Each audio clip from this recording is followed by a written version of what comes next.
Kamera roll and action. Puji Tuhan, haleluya, dan ini adalah kesempatan yang luar biasa.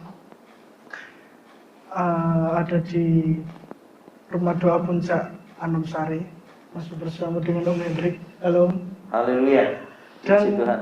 Seperti yang pernah kita katakan, kami pengen mengundang dari tim medis, kami pengen mengundang dari orang luar, dan puji Tuhan sekarang sudah ada di tengah-tengah kita, namanya Debbie Apriliani. Halo semuanya, puji Tuhan. Oke, dan Debbie Apriliani ini adalah, silakan diperkenalkan aja. Iya. Mbak, silakan. Ya, jadi saya ini mahasiswa dari Politeknik Kesehatan Surabaya yang sekarang semester 5. Mungkin itu saja ya. Semester 5. Masih semester 5. Oke. Kemudian Om Hendrik sekarang. Oh, kita belum doa ya, Om? Oke. Saya agak grogi. Jadi nggak karu-karuan. Jadi kita berdoa. Namanya Debbie. Kita doa dulu. Oke, ayo silakan. Baik, mari kita satukan hati dalam doa. Bapa Surgawi, di dalam nama Tuhan Yesus Kristus, kembali kami mengucap syukur karena anugerah Tuhan, kami ada sebagaimana ada dengan segala kekuatan dan hikmat. Pada kesempatan ini kami ingin berbagi lagi mengenai hal-hal yang saat ini masih menjadi pertanyaan besar bagi sebagian saudara-saudara kami. Sebab itu berkatilah program Biji Mata Tuhan Channel spesial malam hari ini dari awal sampai selesainya. Semua yang hadir, demikian alat-alat yang kami gunakan, Tuhan berkati. Dalam namamu kami serahkan semua. Tuhan kami Yesus Kristus. Amin. Amin. Haleluya. Haleluya. Ini masuk di episode 20 dan kita akan bertemakan, ya ampun saudara, maaf ya saudara-saudara, aku grogi semua. Kita akan membawakan tema cara melawan COVID-19. Kenapa? Karena kami melihat banyak sekali gejolak ya Om. Jadi kita sudah ada di zona yang ya nyaman, kemudian belakangan ini tiba-tiba kok melonjak lagi, dan mungkin ada yang salah dengan pola hidup kita, dan ini akan kita bahas di sini. Tapi sebelumnya temanya yang dari Alkitab ini adalah seperti yang Om Hendrik kirim WA ke saya kemarin, itu adalah apa Om? Setiap waktu. Every time. Luar biasa. Itu temanya, every time. Tetapi apakah every time dan cara melawan COVID-19 ini bisa dijadikan satu, digabung? Kita akan bahas di sini. Untuk pertama, Om Hendrik silakan mendasari obrolan kita tentunya dengan ayat Alkitab. Silakan Om. Ya. Jadi kalau kita belajar dari Mazmur nomor 91, ya, itu merupakan Mazmur dari atau doanya Nabi Musa. Jadi kalau kita baca Mazmur nomor 91 mulai ayat yang kedua, atau saya bacakan mulai ayat yang pertama, ya. Orang yang duduk dalam lindungan yang maha tinggi dan bermalam dalam naungan yang maha kuasa akan berkata kepada Tuhan, tempat perlindunganku dan kubu pertahananku, Allahku yang ku percayai. Ya. Dan beberapa ayat selanjutnya khususnya saya mau garis bawahi ini Mas Ayes. Karena sebenarnya inti dari setiap waktu itu di sini, di ayat yang keempat. Dengan kepaknya ia akan melindungi engkau, di bawah sayapnya engkau akan berlindung. Ini garis bawahi Mas Ayes, juga Mbak Debi ya yang sudah hadir. Kesetiaannya ialah perisai dan pagar tembok. Ya. Kenapa saya kasih every time? Nanti mungkin lebih lanjut akan saya jelaskan. Tahu pernah tentang pagar dan tembok? Apa hubungannya kesetiaan sama pagar tembok? Nah ini yang saya katakan tadi setiap waktu. Jadi kalau pagar sama tembok itu pernah nggak dia berubah kira-kira? Pernah nggak dia pindah-pindah itu? Pernah bangun tembok? Pernah. Besok pagi kalau bangun di situ apa sorenya pindah ke mana gitu kan ya? Nah ini yang saya maksud bahwa Tuhan itu punya kesetiaan yang tetap untuk selama-lamanya. Setiap waktu Tuhan itu bagi kita. Itu dulu Mas. Mantap. Oke. Jadi itu dasarnya di tema episode 20. Dan untuk selanjutnya ini kita akan membahas di apa yang menjadi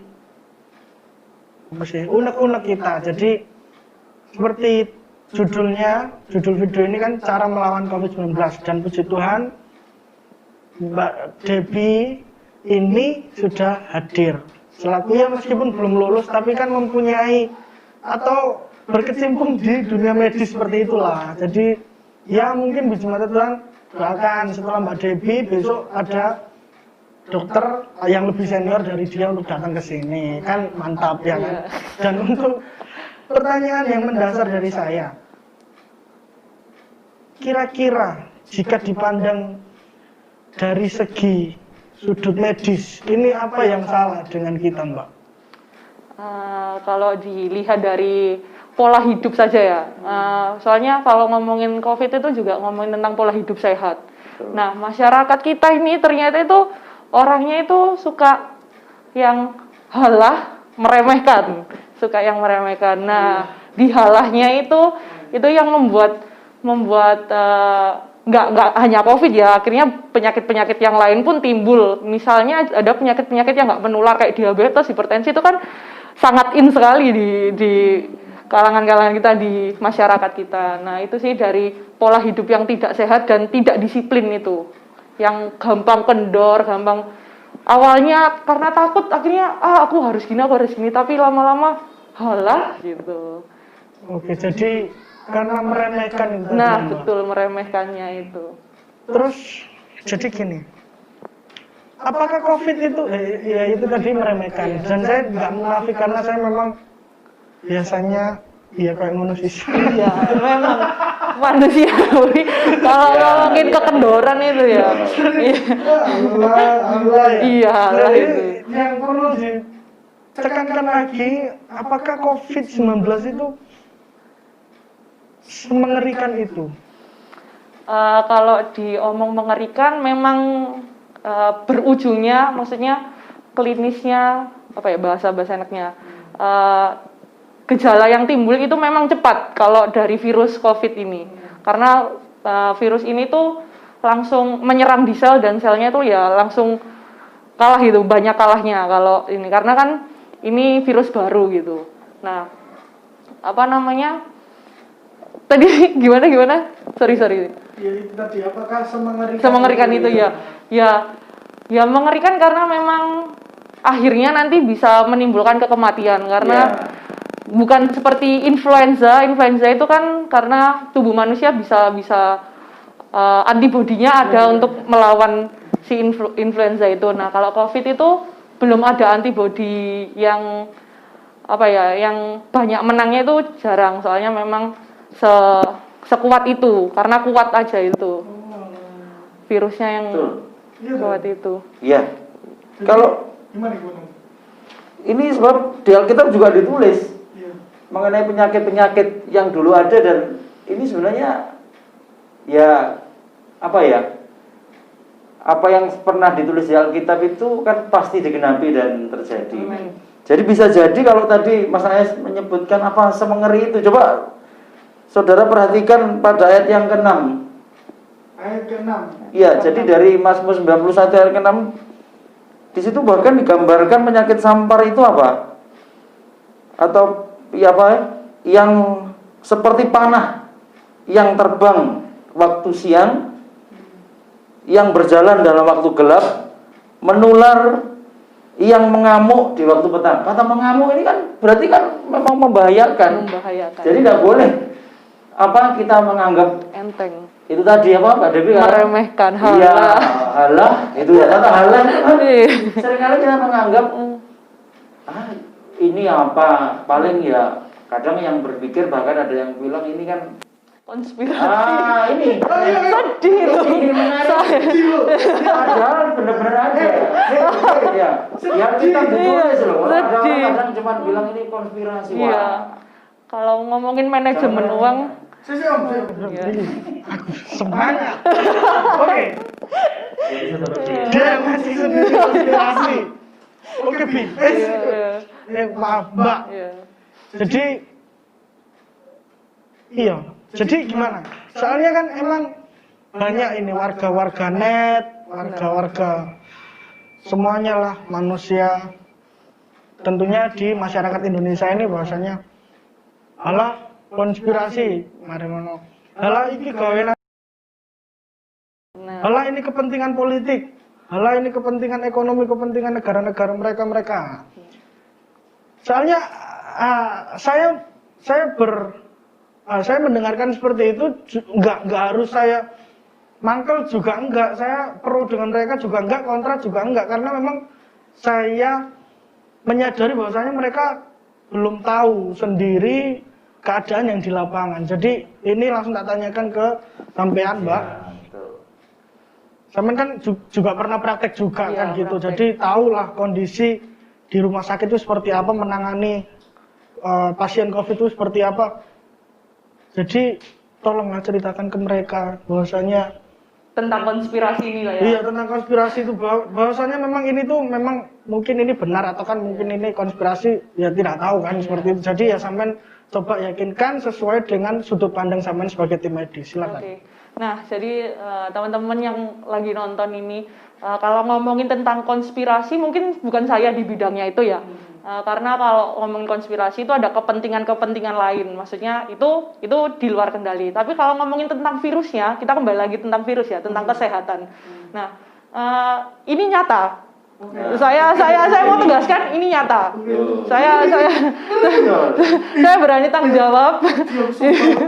Iya, karena ada sudah terbukti apa yang mau disangkal dari pandemi. Ini pandemi loh ya, bukan hanya masalah kesehatan di suatu negara, enggak gitu. Pandemi di seluruh dunia. Nah, itu yang perlu saya tegaskan karena virus ini memang nyata. Tapi virus ini muncul, maksudnya bisa keluar ada kepentingan-kepentingan lain itu bukan ini saya ya. Bukan di bidang saya kalau ngomongin tentang politik atau uang-uang. Tapi kalau ngomongin virus ini memang nyata. Soalnya bisa dilihat sendiri. Terakhir saya juga mengucapkan belasungkawa untuk teman-teman dokter. ID merilis kalau ada 100 dokter di Indonesia sudah 100 dokter teman-teman. Padahal satu dokter itu bisa membantu berapa puluh orang, berapa ratus orang, berapa ribu orang. Saya sedih nih. Ketika ada orang-orang itu enggak dokter aja. Teman-teman sejawat saya seperti perawat. Banyak yang kalau melihat berita-berita boleh di-search juga. Itu juga terkonfirmasi COVID karena membantu menangani COVID ya. Terus teman sejawat yang lain ada farmasi atau siapapun yang di tenaga kesehatan. Nah itu sih yang bikin saya sedih. Orang-orang awam mungkin kalau ngomongin teori konspirasi, kalau ngomongin uangnya ya bisa saja, tapi kalau ngomongin virus ini benar atau tidak, saya yakinkan ini benar. Jadi banyak di berita bahwasanya dokter meninggal, perawat meninggal, banyak sekali tim dokter meninggal, itu benar ya? Benar. Jadi saya itu kan kalau di kuliah saya itu jadi per semester itu ada praktek klinik. Ya, saya pernah praktek klinik di Sutomo, Dr. Sutomo. Nah, di situ kan biasanya praktek klinik ada PPDS, dokter yang sekolah spesialis. Nah, saya itu pernah satu ruangan dengan dokter itu. Waktu saya praktek mungkin di waktu semester 3 atau semester 4 kemarin, saya sempat praktek dengan dokter urologi. Saya lupa namanya, mohon maaf, dokter urologi di Dr. Sutomo. Beliau juga sudah dipanggil Tuhan karena ya ini waktu pandemi ya terkonfirmasi COVID, membantu dokter urologi, spesialis urologi. Oke. Mahasiswanya. Jadi ini memang mengerikan Tetapi saya kembali ke Om Hendrik. Ya. Oke, di saat kita memang sudah menerima dengan ya Tuhan, jika memang ini adalah jalan dari Tuhan, ya wes monggo kerso memang ini kemauannya Tuhan. Tetapi di saat kita sudah meyakini bahwasannya COVID ini ada, oke. COVID ini bukan lagi teori konspirasi atau yang lainnya, oke. Kemudian kita ini kan jadi takut, Om. Ya. Ya. Terus gimana? Apakah Om Hendrik bisa menjelentrehkan lagi? Padahal emang ini sudah kita bahas di episode 1, di episode 3 juga. Iya, betul. Tapi ya memang di perjalanannya waktu ini memang kita ini masih seperti anak yang labil gitu loh. Hari ini, wih iya percaya. Kemudian keluar dengar omong-omongan yang alam bujui, akhirnya bimbang lagi dan akhirnya Allah meremehkan lagi. Jadi ya kita sebagai biji mata Tuhan yang baik ini seperti apa, Om? Silakan. Iya, jadi seperti apa yang disampaikan oleh Saudari Debbie tadi, dan itu merupakan satu kesaksian nyata ya, bahwa itu benar-benar ada. Dan saya kembali hanya akan melihat dari sudut pandang Alkitab. Memang di Alkitab juga ditulis tadi seperti yang saya bacakan, Bapak Ibu Saudaraku dimanapun ya, bahwa penyakit sampar atau wabah atau pandemi sekarang yang disebut itu di zaman Alkitab bahkan semengerinya seperti itu tadi ya, digambarkan seperti panah yang melesat, bahkan mengamuk tadi ya. Mengamuk itu kan sudah berarti kan membabi buta. Berarti ya seperti sekarang ini kan siapa saja bisa kena. Betul. Buktinya Tidak seorang pandang bulu. dokter itu loh, yang kurang seperti apa dokter itu, iya kan? Tetapi pada akhirnya juga bisa gugur ya. Saya turut berduka cita ini ya. Jadi pahlawan-pahlawan yang sudah kita bahas di episode sebelumnya maksudnya. Tetapi baiklah, apa yang harus kita lakukan sebagai orang yang percaya? Ya kembali lagi bahwa kita punya Tuhan yang setia seperti pagar tembok. Amen.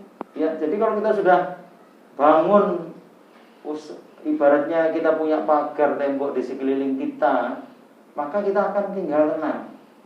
Dalam arti tenang itu tidak meremehkan loh ya. Iya, benar. Jadi jangan salah, kalau kita sudah, wah aku punya Tuhan, terus aku tak pergi jalan-jalan aja, wah aku tak ngopi semalaman atau tak ngobrol atau tak melanggar protokol kesehatan, tidak.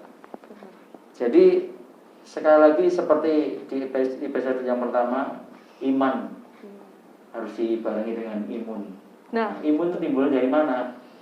Dari hikmat daripada Allah supaya kita mengikuti protokol kesehatan. Tapi intinya, ya, saya katakan di sini memang dikatakan ya.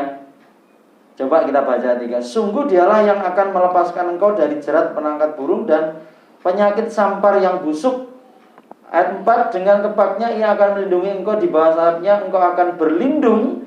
Kesetiaannya ialah seperti perisai dan pagar tembok. Ayat 5, engkau tak usah takut terhadap kedahsyatan malam, terhadap panah yang terbang di waktu siang, terhadap penyakit sampar yang berjalan dalam gelap, terhadap penyakit menular yang mengamuk di waktu petang.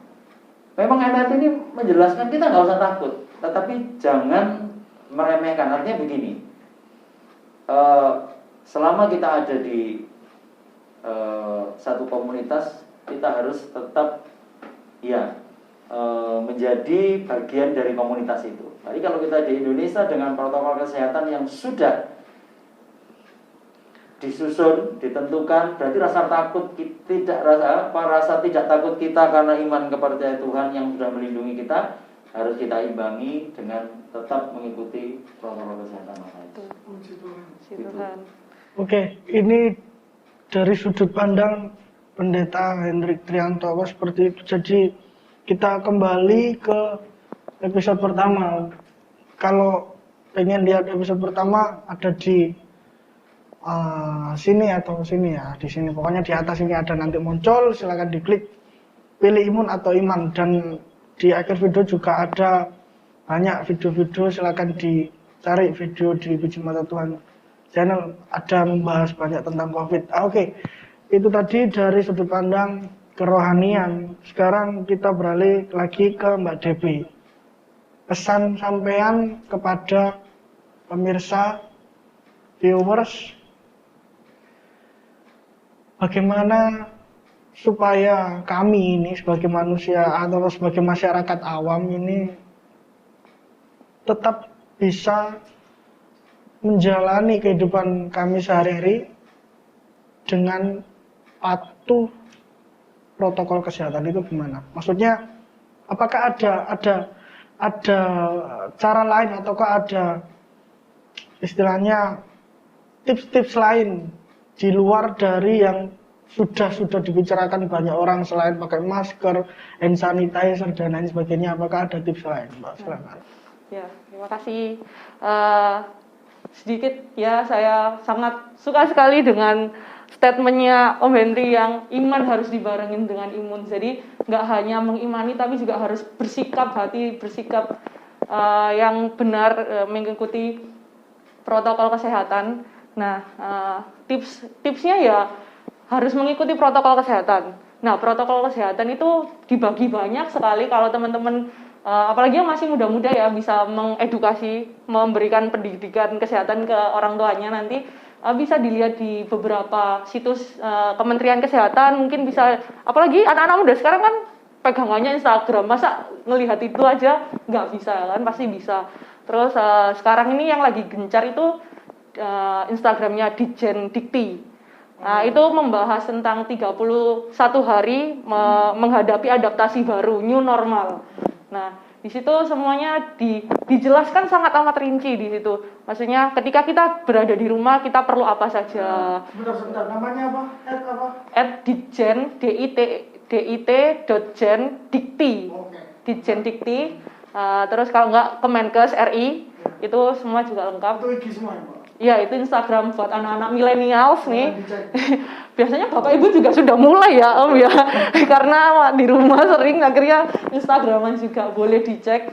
Ya, jadi nggak hanya menghibur tapi mendidik juga HP kita ini.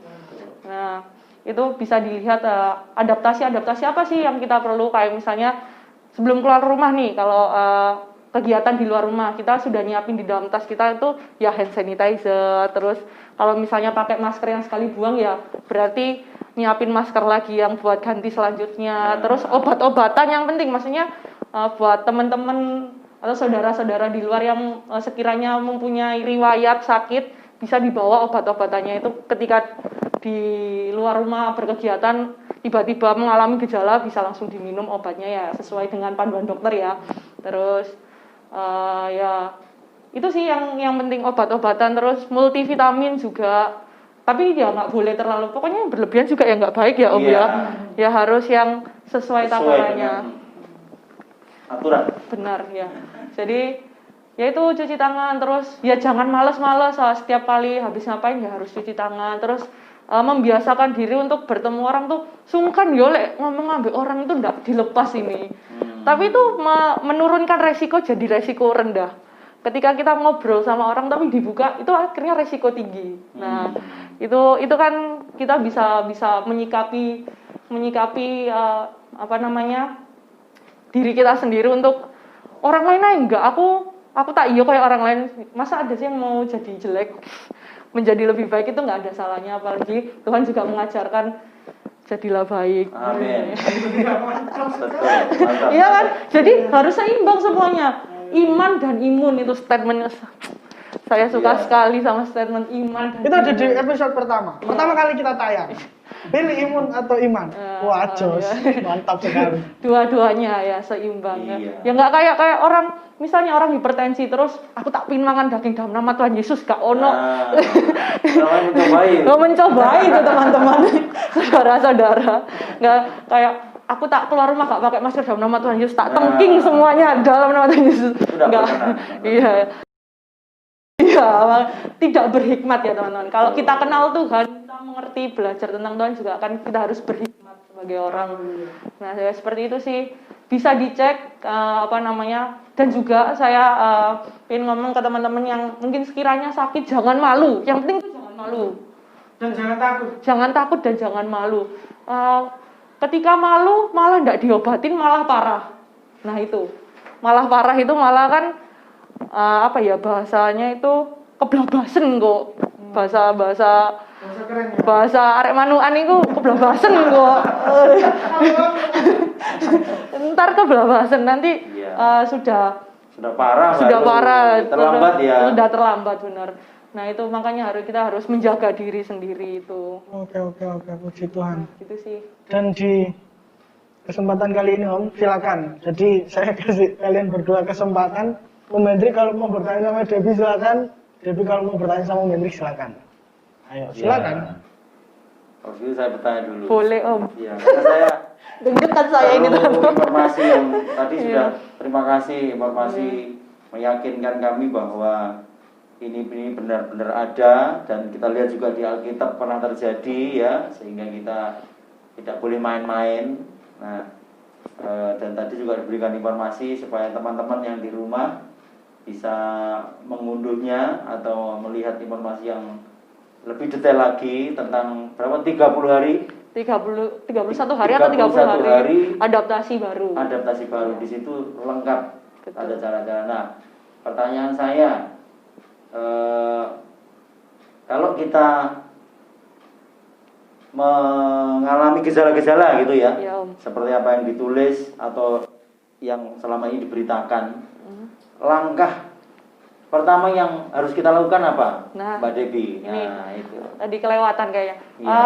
Apa namanya? Saya sih menyarankan buat setiap rumah, nggak usah satu orang sih, per rumah itu sudah punya termometer sendiri Om. Nah, Jadi kita bisa memeriksakan memang tanda gejala adanya infeksi dari virus yang masuk itu biasanya kan demam. betul. Nah itu kalau bisa setiap rumah sudah menyediakan termometer. Nah itu kalau ada tanda gejala yang muncul ya pertama-tama kita harus periksa dulu, kita Periksa amati sendiri dulu ya? ya, amati Oh, dulu. gitu. Misalnya panas, oh kok nggak panas, tapi kok ada batuk ya, dilihat dulu. Biasanya soalnya virus itu ada masa berkembang biaknya di tubuh itu sampai 14 hari inkubasi itu bahasa medisnya. Nah kalau misalnya sampai 3 hari tidak sembuh sambil diminumin obat ya, maksudnya obat generik yang biasanya obat batuk, paracetamol gitu. Iya. Terus kok nggak sembuh, kok malah makin ini. Nah itu saya menyarankan untuk ke fasilitas kesehatan terpadu seperti puskesmas. Ya ampun, pemerintah itu apalagi Surabaya ya Om. Iya. Aduh, mantap Bu Risa itu. Iya. Maksudnya tentang puskesmasnya juga itu pegawai-pegawainya juga itu apa ya, gerak aktif, proaktif dalam menangani itu. Jadi teman-teman kalau misalnya emang ada gejala itu mending langsung ke fasilitas kesehatan. Kalau misalnya waduh aku takut nih kalau misalnya ketemu orang, bisa gunakan layanan yang ada di HP. Nah, ini maksud saya ada informasi ada ya. Layanannya di mana? nah itu Bisa platform jelaskan di mana maksudnya? ada beberapa platform ya, ini boleh diomongin tak platformnya. Nggak apa-apa. Oh ya, silakan. misal kayak Halodoc. Ya. Nah, seperti itu. Nah, terus ada beberapa lagi itu mungkin laboratorium. Itu juga bisa diakses untuk kunjungan untuk konsultasi konsultasi ya. konsultasi secara online, secara daring jadi gitu. ini buat teman-teman yang mungkin merasa takut Nah, benar. ketemu orang Yes. nanti apa ya, ini bisa kontak secara online tadi. Benar, kontak secara Terima kasih Mbak Debbie, Oke. informasinya sangat membantu ini. Om, silakan sampai miku mati. Miku mati Om, silakan sama. Ya, jadi kalau saya pribadi setelah dapat keterangan yang jelas dari Mbak Debbie tadi, jadi sesuai dengan tema yang sudah saya share dan dibagikan oleh kru, ya setiap waktu berarti gini ya, kalau kita hubungkan, kita punya Tuhan yang setiap waktu menjaga kita, kesetiaannya tidak perlu diragukan. Sebagai seorang iman kita punya juru selamat, tetapi harus diimbangi setiap waktu kita tetap menjaga protokol kesehatan. Di mana saja, kapan saja kita harus selalu ingat apa yang menjadi kewajiban kita. Jadi jangan kalau sudah berpikir, wah di rumah nggak perlu cuci tangan, wong di omah dhewe. Nah, ini yang saya ingin bagi ke teman-teman Biji Mata Tuhan Channel. Jadi kalau sekali lagi, setiap waktu itu Tuhan kepada kita, tetapi juga setiap waktu hidup kita ya harus diimbangi dengan hal-hal yang bijaksana. Amin. Ya, dimanapun tadi jangan malu pakai masker atau ya kadang-kadang wis lah wong sak omahe kok wis maskernya mulai diturunkan, ya kan? Wis cuci tangan, wis aku bolak-balik cuci tangan. Tapi di sini saya mau mengingatkan setiap waktu sekali lagi Tuhan menjaga kita dan diri kita juga setiap waktu harus mengimbanginya dengan tadi ya sudah di-share tadi 31 hari dengan hidup apa tadi? Adaptasi baru. Nah, adaptasi baru. Setiap waktu. Itu saja dari saya garis bawahi. Oke. Saya boleh menambahkan sedikit. Silakan. Ini simple tapi bisa menjadi garda terdepan kita untuk melawan segala penyakit. Jadi jangan lupa cuci tangan. Cuci Oke. tangan yang tepat. Saya punya apa namanya? Cara cuci tangan yang tepat menurut WHO. Ya, Ada 6 langkah teman-teman saudara. Variannya. Enggak. Waduh, saya lupa lagunya ya teman-teman. Saya nyanyi juga suara saya fals. Jadi ada 6 langkah. Boleh ikutin saya? Sambil ikutin saya. Jadi 6 langkah ketika kita mau cuci tangan. Ini menurut WHO ya guys. Jadi pertama kita harus nyalain airnya dulu. Air. Terus dibilas. Dibilas. Ambil sabun. Betul. Ambil sabun. Lalu langkah pertama gosok. Kalau bisa biasanya hitungannya 3 kali. 1, 2, 3. Lalu punggung tangan. 1, 2. Punggung tangannya gini. 1, ya. 1, 2, 3. Satunya sama. Gantian. 1, 2, 3. Jari-jari. 1, 2, 3. Wah, Lalu diikat. diikat. 1, 2, 3. Lalu jempol. Dibuang keluar. 1, 2, 3. Nah, lagi 1, 2, 3. Lalu ujung-ujung kuku memutar. 1, 2, 3. Iya. 1, 2, 3. Lalu bilas. Ambil lap, dibersihkan, baru ditutup lagi. Pakai lap, nutup airnya jadi pakai lap itu. Oke. Ini ya, gagang kerannya harus Iya. pakai Lap lagi, ya, terus kita lap gagang. lagi. Jadi Nah. kalau begitu alangkah baiknya kita bawa lap sendiri coba. Apa? Bawa lap sendiri. Iya, juga. bawa lap sendiri. Biasa Ataupun tisu ya. iya, minimal 40 sampai 60 detik ya, teman-teman kalau cuci tangan. Terus etika batuk. Mantap sekali. Ini dasar sih. Orang batuk biasanya gitu. Itu nggak baik ya, teman-teman. Nah, jadi etika batuk yang benar itu adalah ditutup. Kalau ditutup pun harus langsung cepat-cepat cuci tangan. Cuci. Bisa juga pakai tisu ditutup, tapi jangan lupa cuci tangan lagi. Nah, kalau yang paling simpel, kalau sering misalnya emang gampang batuk, gampang kering tenggorokannya, bisa pakai ini tangan. Jadi batuknya di gitu. Jadi gitu teman-teman. Belajar etika batuk itu namanya. Mantap. Simple tapi bisa melindungi diri sendiri dan orang lain yang kita sayangi. Oke. Oke, Om Hendrik ada yang ditambahkan? Saya rasa cukup, Mas. Pokoknya intinya tadi ya. Anytime kita yakin Tuhan melindungi Tuhan, Amin. melindungi kita. Tapi anytime kita juga harus tetap waspada, melakukan yang benar supaya kita melindungi diri kita juga melindungi orang lain. Itu saja. Jadi ini yang bisa saya ambil kesimpulan. Waduh, Om. Jadi yang bisa ambil kesimpulan ini tadi adalah bahwasannya kita itu cara melawan COVID-19 itu tidak lain yaitu percaya Setiap waktu percaya kepada perlindungan Tuhan. sama Tuhan, bahwasanya kita selalu ada di kepak Ya, apa namanya? Saya Udah Di bawah tepakan saya. kepak sayap Siap. perlindungan Tuhan, dan Tuhan melindungi kita seperti pagar tembok yang setia. Haleluya. Tapi setiap waktunya yang lain tadi jangan lupa Oh, iya. kewajiban kita Iya. yaitu Protokol kesehatan. kita melakukan protokol kesehatan dimanapun kita berada. Iya itu. Setiap waktu juga itu. Iya. Enggak, maksudnya itu yang itu kan maksudnya yang firman Tuhan itu loh. Oh, iya. Itu tadi dan didampingi dengan protokol kesehatan yaitu aturan-aturan dari sesama manusia seperti itu. Jadi seperti yang kita berdua, saya dan Om Hendrik sering katakan di episode sebelumnya tentang COVID, bahwasanya kita tidak boleh takut, tetapi juga tidak boleh meremehkan. Karena lawan kita adalah musuh yang tidak terlihat, seperti itu. Jadi ya kasihanilah mereka ini nanti Kita saling bahu membahu. Iya, jadi apa tadi saya tersentuh dengan omongannya Debbie tadi, satu dokter bisa menolong 10 sampai 15 pasien. Kalau mereka mati kan kalau mereka meninggal kan ya kalkulasinya kan banyak pasien yang akan Terbengkalai. iya terbengkalai gitu loh Om. Jadi ya ayolah gitulah. Gotong royong itu kembali Gotong sama royong. episode kita lalu ya. Kemarin Om. Iya. Jadi tetap merdeka supaya kita tetap gotong royong, kita membantu tim medis pun bisa membantu kita. Jadi kalian pahlawan kami pahlawan kalian. Mantap sekali. Kita sama-sama pahlawan. Kita sama-sama pahlawan. Kita semua pahlawan. Iya, oke.